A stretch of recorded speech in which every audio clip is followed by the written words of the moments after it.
अस्सलाम वालेकुम जी। मोने मौकल ने पाकिस्तान क्रिकेट टीम की कोचिंग को खैराबाद बोल दिया है और उन्होंने रेजिग्नेशन दे दी है अपनी पीसीबी को, और सुनने में आ रहा है कि वो चले भी गए हैं। वैसे भी पीसीबी का इरादा यही था कि यार जो ये पुराने जितने भी थे ना, जो ये तो शुरू से चलता आ रहा है, आपको पता ही है। रमीज राजा की बारी जो थे वो कोचेज, उनको आके नजम सेठी ने ऐसे हटाया कि जी जैसे नजम सेठी से बड़ा कोई है ही नहीं। नजम सेठी को ये लग रहा था भाई मैं अगले 500 साल के लिए आ जाऊँ। हमारा सबसे बड़ा मसला ये है भाई, अल्लाह माफ करे, कि हम लोग जब आते हैं ना, ठीक है, तो हमें ऐसा लगता है भाई हम ही खुदा है। तो बस फिलहाल नाउज बिल्ला, हमें ऐसी फीलिंग्स आती है कि भाई हम ही खुदा है। ऐसे ही नजम सेठी साहब आए थे, आके अपने ही बंदों के खिलाफ भौंकना शुरू हो गए थे। सॉरी, अपने ही बंदों के खिलाफ बोल रहे थे कि यार मैं जो पाकिस्तान में जितने भी कोचेज होते हैं ना, ये लोग पार्टीबाजी करते हैं, इसे मैं पाकिस्तानी कोच नहीं रखूंगा, मैं ये करूंगा, मैं वो करूंगा। भाई इस टाइम पे सबसे बड़ा जो बोर्ड है वो बीसीसीआई है। देखो, अच्छाई बुराई ये चीजें जो है ना, ये देखने से पता चलती हैं। ठीक है, आप देखो अच्छाई, बीसीसीआई जो है इंडिया इस टाइम परफॉर्मेंस दे रही है ना, ठीक है, उसका सबसे बड़ी वजह क्या है? उनका जो मेन हेड कोच ना वो राहुल द्रविड़ है। ठीक है, और इंडिया इतनी अटैकिंग क्रिकेट खेल रहा है। सही है, आप ये चेक करें कि सारे, पहले मैंने भी सुना था भाई राहुल द्रविड़ डिफेंसिव है, ये है वो है। आप ये चेक करो, राहुल द्रविड़ को उन लोगों ने लगाया हुआ डग आउट में। राहुल द्रविड़ है, उनका अपना बंदा है जो उनकी लैंग्वेज को समझता है। सही है, उनकी लैंग्वेज को समझता है, उनकी हर बात को समझ सकता है। आपके प्लेयर्स की, आप मेन चीज ये है कि भाई आपके प्लेयर्स इतने पढ़े लिखे आते नहीं है। सही है, नो डाउट, मैं खुद भी एक क्रिकेट का फैन रह चुका हूँ, मैं खुद भी क्रिकेट खेल चुका हूँ। मुझे पता है कि यार अगर मैंने अपने स्कूल को कंटिन्यू करना था तो मुझे क्रिकेट छोड़नी पड़ी थी, अगर मुझे क्रिकेट छोड़नी थी तो मुझे अपने स्कूल को कंटिन्यू करना था। दोनों में से एक चीज हो सकती है, दोनों चीज एक साथ नहीं हो सकती, क्योंकि हमारे स्कूल क्रिकेट नहीं होती ना, हमें मिलती है कॉलेज क्रिकेट। ठीक है, स्कूल कॉलेज फिर क्लब पे जाता ना बंदा। सही है, अब हमें अगर स्कूल में नहीं मिली, ठीक है, हम लोग शाम को ट्यूशन भी जाना है, सुबह स्कूल भी जाना है, हम कब खेलेंगे क्रिकेट? तो मेन चीज ये, या तो आप क्रिकेट कर लो या फिर आप पढ़ाई कर लो, दोनों चीजें एक साथ नहीं हो सकती। तो मेन चीज है, हमारे प्लेयर इतने पढ़े लिखे नहीं आते। सही है, हमारे कोई इक्का दुक्का प्लेयर्स ही होंगे जिन्होंने को थोड़ी बहुत पढ़ा होगा, बाकी सबके सब ऐसे ही आते हैं, मिडिल क्लास से उठ के परफॉर्मेंस दे के आते हैं। और सही बात है, होना भी ऐसी चाहिए। सही है, बाकी ये पीसीबी का काम बनता है कि वही भाई कोई आप एक स्कूल बना लो जिसमें आपका ये हो कि आप जो प्लेयर टीम में आने वाला है, ठीक है, साथ तो टीम में आया, उसके स्टार्ट के जो 15-20 दिन है उसके फुल टाइम ग्रूमिंग की जाए, पर इतना पीसीबी सोचता नहीं है।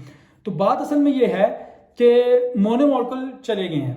ठीक है, और जका अशरफ का प्लान भी यही था कि मैंने मोने मॉर्कल को निकालना है, मैंने ब्रैड बर्न को निकालना है, मैंने मिकी आर्थर को निकालना है। क्यों? क्योंकि वही जो मैंने आपको बताया था, बॉसी एटीट्यूड, कि भाई ये नजम सेठी ने लगाए थे। नजम सेठी जब आया था तो उसने भी भाई ऐसे एटीट्यूड में निकाले थे, भाई मैं हूं, मैंने रखने अपनी मर्जी के। रमीज राजा के कौन होता है भाई, रमीज राजा के बंदे मैं रखूं, ये हो गया वो हो गया। तो यही सारा चलता आ रहा है शुरू से। अभी मोने मॉर्कल जा रहे हैं तो सुनने में आया है कि उमर गुल को नाम आ रहा है कि भाई उनको as a bowling coach Pakistan के ऊपर, ये कि इंटरनली रखा है 6 महीनों के लिए। आई थिंक 6 महीनों के लिए उमर गुल के पास कॉन्ट्रैक्ट है कि यार वो पाकिस्तान क्रिकेट टीम की as a Pakistan cricket team के बॉलिंग कोच काम करेंगे वो। उमर गुल से मैं काफ़ी ज़्यादा मुतासिर हूँ। उमर गुल है भाई, वो गुलडोजर बोला जाता था उनको। अभी भी अगर आप देखें तो रिसेंट पास में भी वो पाकिस्तान क्रिकेट के साथ काम करते रहे हैं। हमारे जो अल्लाह भला करे आपका उमर गुल का जो मेन चीज़ है ना, उमर गुल जब नए नए अफगानिस्तान क्रिकेट टीम के साथ गए थे ना, तो मैं तब उनसे बड़ा इंप्रेस हुआ था। उनकी कोचिंग में टीम ने अच्छा परफॉर्मेंस किया था, परफॉर्मेंस दी थी 2021 के एशिया कप में। 2021 के एशिया कप में अफगानिस्तान ने श्रीलंका को पिछाड़ दिया था, बड़ा जालिम किस्म का, और अपनी बॉलिंग की वजह से पिछाड़ा था। और वो उमर गुल उस टाइम पे उनके कोच हुआ करते थे।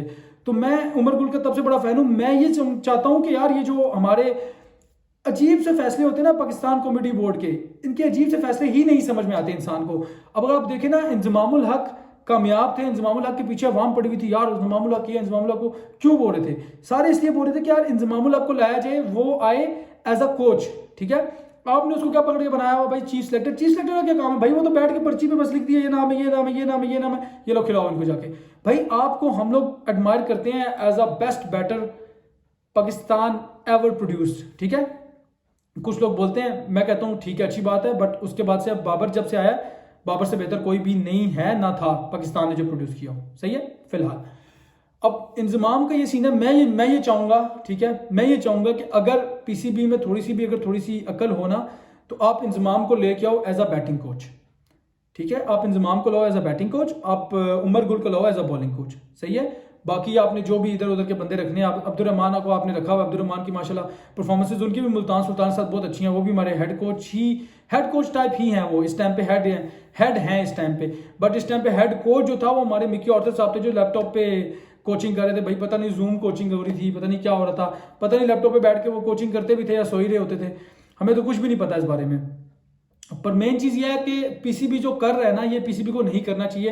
हालांकि मिकी आर्थर बोल रहा हूँ, मोने मॉर्कल ने ये बोला है कि भाई पाकिस्तान की बहुत बुरी परफॉर्मेंसेस थी, मैं इसकी जिम्मेदारी लेता हूँ, ये एक्सेट्रा। भाई अब मोने मॉर्कल आके हारिस रऊफ के हाथ में बॉल पकड़ा के बताएगा तो नहीं ना भाई यूं बॉल करो आप। बॉलिंग तो हारिस रऊफ ने करनी है ना, बॉलिंग तो शाहीन अफरीदी ने करनी है। शाहीन अफरीदी ने आगे से ऊपर से आके विकेट निकालनी है, ये काम इन्होंने करने हैं ना, मोने मॉर्कल ने तो नहीं करने थे। अब आपके प्लेयर्स परफॉर्म नहीं कर रहे, इसका क्या मतलब है कि भाई आप पकड़े कोचेस को हटा रहे हो। ठीक है, मैं खुद समझता हूं कि यार ये जो नॉन डिजर्विंग कोचेस है ना, जिससे मिकी आर्थर के पास पता नहीं कौन सी नजम शेट्टी की नोट्स पड़ी हुई थी कि भाई मिकी आर्थर को ही लेके आना है। सही है, अब उस टाइम पे गलत डिसीजन हुआ था, सही है, बट अभी जब मोने मॉर्कल लगे हुए थे तो मोने मॉर्कल पे एक्स्ट्रा प्रेशर डाला गया कि भाई आप छोड़ो, आप हट जाओ वरना हम आपको हटा देंगे। तो वो जाहिर सी बात है भाई, वो बंदा अपनी इज्जत बचाएगा। हमारी तरह पाकिस्तानियों की तरह हर कोई बेगारा थोड़ी ना होता, सब मिसबा और वकार थे, वर्ल्ड कप से वो 5-10 दिन पहले छोड़ के नस गए थे। सही है, वो लोगों को गैर शर्म होती है, वो बोलते हैं ठीक है भाई अल्लाह हाफिज़ हम छोड़ के जा रहे हैं, तो वो इसी तरह आज छोड़ के चला गया। बाकी उमर गुल वाला जो डिसीजन है मुझे पॉजिटिव लगा है। अभी देखते हैं आगे क्या होता है, क्योंकि अभी 20th को इंशाल्लाह पाकिस्तान का कैंप भी लगना है। उसके बाद पाकिस्तान टीम ने रवाना होना है यहाँ से भाई, आई थिंक ऑस्ट्रेलिया, मुझे डेट्स नहीं पक्की याद। मैं इंशाल्लाह वो वीडियो लेके भी आपके साथ हाजिर होऊंगा। मैं मिलूंगा आपके साथ किसी और वीडियो में, अभी के लिए मुझे दें इजाजत, अपना ख्याल रखिएगा, चैनल को सब्सक्राइब करना नहीं भूलना आपने। अल्लाह हाफिज़।